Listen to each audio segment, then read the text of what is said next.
अस्सलामुअलैकुम वरहमतुल्लाहि वबरकातुहू। बिस्मिल्लाहिर्रहमानिर्रहीम। नहमदुहू व नुसल्ली अला रसूलिहिल करीम। अम्मा बाद। मोहतरम नाज़रीन इकराम, शाहरुख़ नाम के ताल्लुक़ से काफ़ी सारे कमेंट हमारे पास आए हैं कि शाहरुख़ नाम का मतलब बताइए, क्या हम अपने लड़के का शाहरुख़ नाम रख सकते हैं और ये किस ज़ुबान का लफ्ज़ है।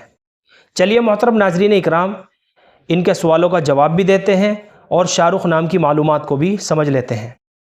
देखिए, शाहरुख़ लफ्ज़ की अगर हम बात करें तो ये फ़ारसी ज़ुबान का लफ्ज़ है, ये उर्दू या अरबी ज़ुबान का लफ्ज़ नहीं है, जैसा कि हमारे बहुत से भाई कहते हैं कि शाहरुख़ जो है उर्दू ज़ुबान का लफ्ज़ है।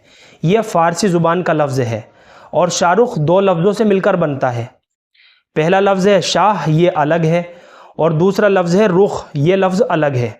तो शाह के माना है बादशाह और रुख फ़ारसी ज़ुबान में चेहरे को कहते हैं। अब अगर मिलाकर हम इसका तर्जमा करें तो शाहरुख़ नाम का मतलब बनता है बादशाह का चेहरा। शाहरुख़ नाम का मतलब है बादशाह का चेहरा। चुनाचे हम अपने बच्चे का शाहरुख़ नाम रख सकते हैं। इसमें शरअन किसी भी तरह की कोई क़बाहत नहीं है, कोई हरज की बात नहीं है। और शरीयत में ऐसे नाम मतलूब हैं जिनके मानी भी अच्छे हों और मफ़हूम भी अच्छा हो। और शाहरुख़ लफ्ज़ पे अगर हम गौर करें तो इसके माना और मफ़हूम बहुत अच्छे हैं नाम रखने के लिए।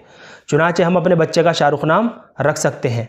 और हदीसों के अंदर यही हुक्म दिया गया है कि अपने बच्चों के अच्छे माना वाले इस्लामिक नाम रखा करो, क्योंकि नामों के असरात बच्चे की ज़िंदगी के ऊपर भी पड़ते हैं। मुझे उम्मीद है कि आप सभी हजरात को अच्छी तरह समझ में आ गया होगा। तो बिला डाउट और बिला तरद्दुद हम अपने बच्चे का शाहरुख़ नाम रख सकते हैं। इसमें किसी भी तरह की कोई हरज की बात नहीं है, कोई ख़राबी नहीं है। अल्लाह हम सबको सुन्नत व शरीयत पर पाबंद फरमाए। फ़क़त वल्लाहु आलम।